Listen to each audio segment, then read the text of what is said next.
This is for educational purpose only.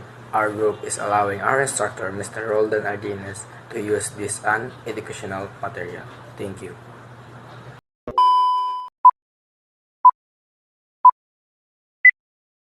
Good day everyone. Today we are discussing about the self from various perspectives of philosopher. But before that, let's determine first what are the expected learning outcomes at the end of the discussion. So first is we have to understand how the self is represented from different perspectives of philosopher. The second is reflective thoughts in analyzing the development of oneself from different perspectives. And to proceed with the discussion, Cadet Custodio will be the first to discuss the perspective of Socrates about self. Socrates believes that the self exists in two parts. The one part is the physical or the tangible aspect of us. This is the part that is mortal and can be constantly changing by time. Earth also belongs to this physical realm that our bodies belong in, because just as, in terms of physicality, the earth is constantly being modified. So the second part is the soul, which he believed to be immortal. The soul is the part that is unvarying across all realms.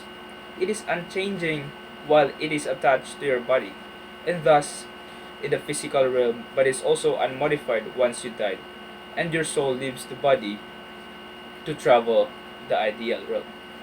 So, to expand slightly on this, Socrates believed that when we are in the physical realm, we are alive and our body and soul are attached, therefore making both part of ourself in the present in the physical realm.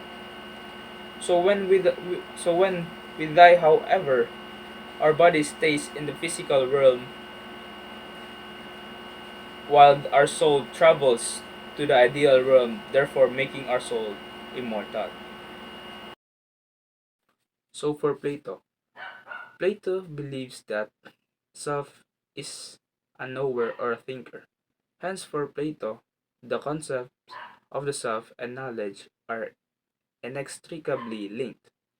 This is because Plato's concept of the self is practically constructed on the basis of his reflections on the nature of the rational soul as the highest form of cognition. But it must be noted that for Plato, the human person is composed of the body and soul. In other words, the human person is the dichotomy of the body and soul. The body is the material and the destructible part of the human person, while the soul is the immaterial and the indestructible part. Also, Plato argues that the soul is really an entity distinct from the body. Indeed, for Plato, the soul is self. As we can see, the body and soul can be separated. In fact, Plato believes that the soul is just residing in the body temporarily. Thus, in Plato's concept of the self, we have the idea that when the human person dies, the soul will leaving the body to the latter to decompose. And because the soul is immaterial and indestructible, it cannot die. It is eternal. Also, according to Plato, the soul that he conceived as a self has three parts, namely the rational soul, the spiritual soul, and the appetitive soul. The rational soul is located at the head, in the head. Being located in the head, the rational soul enables the human person to think, reflect, analyze, and to do other cognitive things and functions. The spiritual soul, the spiritual soul, on the other hand, is located in the chest. It enables the person to experience happiness, joy, sadness, abomination, anger, and other emotional feelings. Lastly, the appetitive soul. is located in the abdomen. This is the part that the soul drives the human person to experience physical pain, hunger, thirst, and other physical wants. Now, according to Plato, the rational soul is the superior to the spiritual and appetitive soul, as it serves as their moral and rational guide. Therefore, I conclude that the self, according to Plato, is the rational soul that must be in control of the spiritual soul and appetitive soul at all times in order to attain well-being personality. Aristotle defines the soul as the principle of life. And as the principle of life, it causes the body to live, which make we humans live because we have soul. This explains why all living beings have soul. Then it follows the plants and the animals in addition to human that have souls. Thus, Aristotle distinguishes three levels of soul, namely vegetative soul, sensitive soul, and rational soul. According to Aristotle, plants have souls because they possess the three basic requirements for something to be called a living being. That is the capacity to grow, reproduce, and feed itself. While sensitive soul also grow and feed themselves, but unlike vegetative souls, sensitive souls have feelings. And finally, the last one, which is the rational souls, they grow, reproduce, feed themselves and feel but unlike sensitive souls, rational are capable of thinking, which is only present in humans. I'm here to discuss about St. Augustine's perspective in understanding self. St. Augustine's sense of self is his relation to God, both in his recognition of God's love and his response to it, achieved through self-presentation then self-realization. St. Augustine, a pivotal figure in Christian theology and philosophy, offered a profound perspective on the nature of the self. Central to his understanding was the notion of self-inherent connection to God. Augustine's reflections on the self were deeply rooted in his personal journey as documented in his autobiographical work, Confession. Augustine's concept of the self revolved around the idea of introspection and inward exploration of one's soul. In Confession, he delved into his own struggle and spiritual transformation, providing a lens through which he explored the intricacies of human nature. Augustine saw the self as fallen, tainted by sin, and in need of divine grace for redemption. For Augustine, the journey to understanding the self involved a profound exploration of one's relationship with God. He argued that the true essence of the self could only be realized through a spiritual connection with the divine. The pursuit of self-knowledge, according to Augustine, required an intimate dialogue with God, a process of reflection and repentance. The Augustinian's perspective on self was not merely an intellectual exercise but deeply emotional and spiritual one. Augustine grappled with questions of free will, morality, and internal quest for truth. His writing emphasized the transformative power of God's grace in reshaping the self and aligning it with divine purpose. In summary, St. Augustine viewed the self as intricately tied to God, recognizing the fallen nature of humanity and need for divine intervention for spiritual redemption. His philosophical and theological insight continue influence discussion on the nature of the self within the context of Christian thought. Thank you. Rene Descartes believes that self revolves around the idea of mind-body dualism. Rene Descartes believed that the origin of the self came from the mind. To him, our mind held the essential components of who we are. Within our minds, we hold our understandings, consciousness, and our feelings.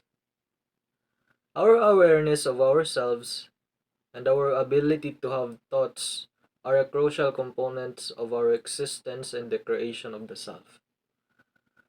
To Descartes, thoughts were what occurred in his mind that he was conscious of. Descartes famously said, "I think, therefore I am," which means you existed because you think of your existence. On the other hand, the body is the physical part of you. Obviously, everything you can touch and feel, the one you uses to interact to the world. To Descartes, your body and mind may be separated, but they are connected. For Locke, the essence of the self is its conscious awareness of itself as a thinking, reasoning, reflecting identity. But this in no way means that this self is necessarily embedded in a single substance or soul. It may take very well precedence in any number of substances or souls. John Locke holds that personal identity is a matter of psychological continuity. He considered personal identity to be founded on consciousness and not on the substance of either soul or the body. Q. The self is that through which our several impressions and ideas are supposed to have a reference. If any impression give rise to the idea of self, that impression the most continuing abbreviably the same through the whole course of our lives, since self is supposed to exist. After that manner, according to Jung, we discover unconsciously find personally identity via the relation among our past, present, perception, and memory, just as we do in discovering identity of external object and remembering past impression and ideas. We notice the relationship. There is appropriation. Immanuel Kant, according to him, we all have an inner and outer self which together form our consciousness. The inner self is comprised of our psychological state and our rational intellect. The outer self includes our sense and the physical world. When speaking of the inner self, there is a perception. Your sense of self is your perception of the characteristics that define you. These might be your skills and talents, likes and dislikes, strengths and weaknesses, and beliefs and values, as well as your core personality traits. Si Immanuel Kant nagtuo nga ang atong pagkahibaw gikan sa usa ka konsensya naglangkob sa duha ka bahin, inner self ug ang outer self. Ang inner self naglakip sa atong mga paghuna-una ug mga experience, samtang ang outer self may kaugalingon nga koneksyon sa atong pisikal nga presensya. The inner self, also sometimes called the psychological self, is made up of the feelings. Churchland. Since brain damage alters a person's personality, Churchland asserts that the concept of self originates in the physical brain, not an invented mind. Adding to this, Churchland espouses that the idea of the mind is incongruent with the theory of evolution. Si Churchland nagtuo nga kung adunay kadaot sa utok nga makababag sa personalidad sa katawo, pasabot kini nga ang atong paglantaw sa kaugalingon nagikan sa pisikal nga utok, dili gikan sa gipatigbabaw nga una sa labaw nga kasayuran. Siya nagdumili nga kinsa kita adunay kinalambingit sa tinuoray nga struktura sa atong mga utok. Churchland is emeritus professor of philosophy at the University of California, San Diego. He is the author of The Ancient Reason, The Set of the Soul, Matter and Consciousness, a contemporary introduction to the philosophy of mind. According to Churchland, the self is not a fixed entity, but rather a constantly changing process that emerges from the activity of the brain. He argues that our experiences and behavior can be explained in terms of the working of the brain, rather than by invoking a separate entity or soul. our topic about Husserl. On the one hand, Husserl speak about the self. The monad as the experience totally of the one self's life within we can do extravity.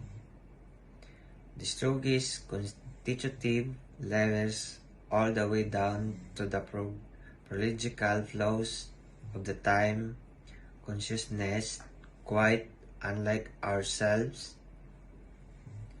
ordinary experience of ourselves. Si Husserl usa di siya ka philosopher nga gapokus sa pagsabot sa mga human and experience develop method. Mao ni siya ang gitawag nga phenomenology, which is explore we can perceive and interpret words. So example, gauna-una ta nga kanang example na natay mga doubt or true sa atong mind. So for example, namatyan ta. So unsahon nato pagsabot ang atong gibati. So which is in other words, negative or positive. So kung namatyan ta, siyempre ang atong gibati o unsa ang pag-explore sa atong gibati, siyempre naggaguol kay namatyan na wagtangan og isa ka pamilya. So mao na siya ang giingon ni Husserl nga i-explore kung unsa ang nasa imong nahona. Di ba og mamatyan kita, gagool man jud ta kay siyempre mawa atong mga pinalangga sa atong kinabuhi. So lantaw nimo og unsahon nimo pag-survive ana nga problema nara jay o unsahon nimo positive na or negative. Para sa akon og mawad-an kay usa ka pinalangga nimo sa imong kinabuhi. Sa una negative jud na, pero kadugayan madawat ra nimo og unsay tinuod og mao nay punto ni Husserl sa iyang kinabuhi. In other words, sa atong mga kinabuhi natay mga tagsa-tagsa ka problema. So ang problema nara na duha ka option ug unsahon nimo pag-solve.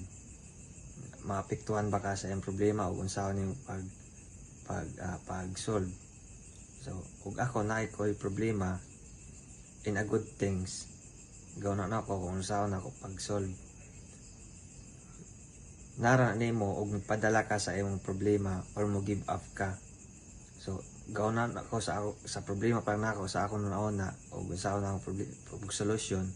So simple lang. Ug unsay naa nimo nauna og sa imong kasing-kasing i-explore nimo og unsay maayo nga pamaagi nga buhaton. So mangita kag rason para mo continue or nara na siya na two things in a bad things or in a good things o kung saan yung pagdala yung problema. Ponte, or in his full name is Maurice Merleau-Ponty, that his philosophy believed the physical body to be an important part of what makes up a subjective self. So in this concept stands in contradiction to rationalism and empiricism. Rationalism asserts the reason and mental perception rather than physical senses and experiences are the basis of knowledge and self. In addition, his philosophy focused on the ways in which our embodiment is central to our consciousness and self. Next is pushing away from seeing this as a isolable and reducible phenomena inside the brain and towards seeing them as more of a distribute and relational features of our lives in the world. Also, in his philosophy, that he suggests is that the search for the self and consciousness need not to be focused on the space within our skulls. Instead, we should turn our attention to the living body.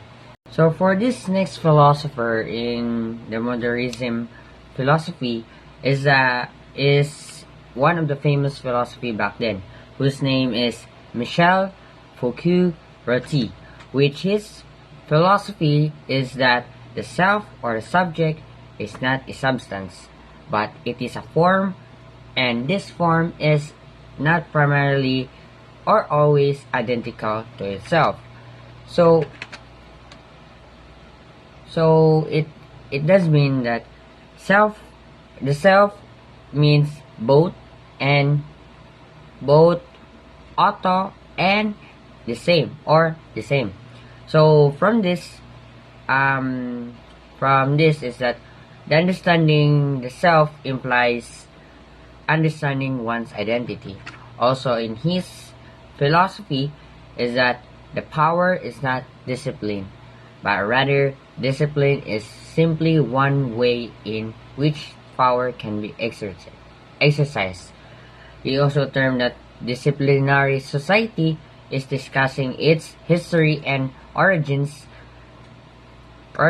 in and also disciplinary institutions such as prisons and hospitals and many more.